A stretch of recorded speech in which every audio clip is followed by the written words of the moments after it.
नमस्कार दोस्तों, नवरात्रि के दूसरे दिन माता के दूसरे स्वरूप माँ ब्रह्मचारिणी की पूजा अर्चना की जाती है।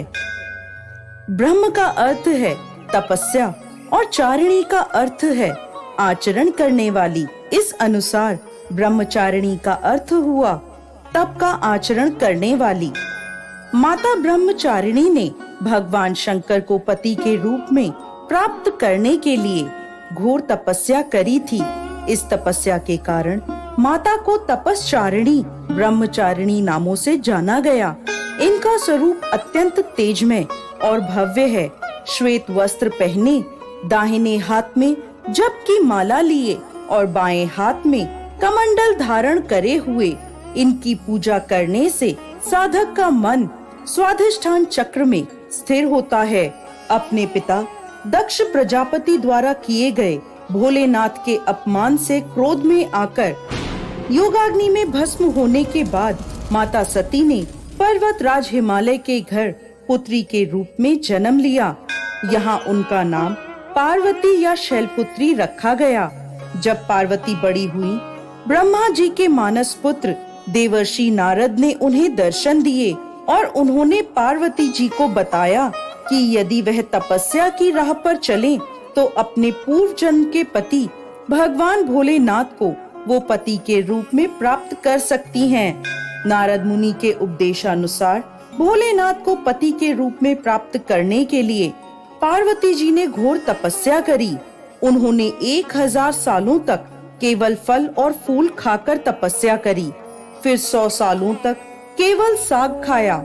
कठोर तप करते हुए माता ने खुले आकाश के नीचे बारिश, धूप और ठंड के भयानक कष्ट सहे। इतनी कठोर तपस्या करने के बाद 3000 सालों तक धरती पर गिरे हुए बील पत्रों को खाकर भोलेनाथ की पूजा अर्चना करी। फिर कुछ समय बाद उन्होंने वह बील पत्र खाना भी बंद कर दिया। इसके बाद हजारों सालों तक उन्होंने बिना कुछ खाए पिए कठोर तप किया। इस तपस्या के कारण देवी का शरीर दुबला पतला और शीर्ण हो गया। उनकी यह निर्बल दशा देखकर उनकी माता मैना को बहुत दुख हुआ। उनकी इस कठोर तपस्या को देख तीनों लोकों में हाहाकार मच गया।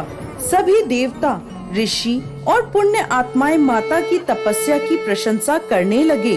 अंत में देवी के तप से प्रसन्न होकर ब्रह्मा जी उनके समक्ष प्रकट हुए और उनसे पूछने लगे, हे देवी, आज तक किसी ने भी इतनी कठोर तपस्या नहीं करी। ऐसी तपस्या केवल आप ही से संभव है। आपकी इस परम पवित्र और अलौकिक तपस्या की चर्चा चारों दिशाओं में हो रही है। आपकी मनोकामना अवश्य पूरी होगी।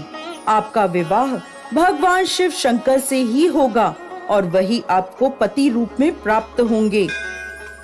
अब आप इस तपस्या को खत्म करें और अपने घर लौट जाएं। आपके पिता आपको लेने आ रहे हैं। इसके बाद माता ने तपस्या खत्म करी और अपने पिता के साथ अपने घर लौट आईं। और कुछ समय बाद भोलेनाथ ने माता पार्वती को अपनी पत्नी के रूप में स्वीकार किया। लंबे समय तक कठोर तप करने के कारण ब्रह्मा जी ने माता पार्वती को नाम दिया ब्रह्मचारिणी। इस दिन विधि विधान से माँ ब्रह्मचारिणी की पूजा अर्चना करने से सभी मनोकामनाएं पूरी होती हैं और विशेष फल की प्राप्ति होती है। इनकी पूजा अर्चना से त्याग, संयम और सदाचार जैसे गुणों की प्राप्ति होती है। माँ ब्रह्मचारिणी की पूजा अर्चना से व्यक्ति को धैर्य प्राप्त होता है और विजय की प्राप्ति होती है।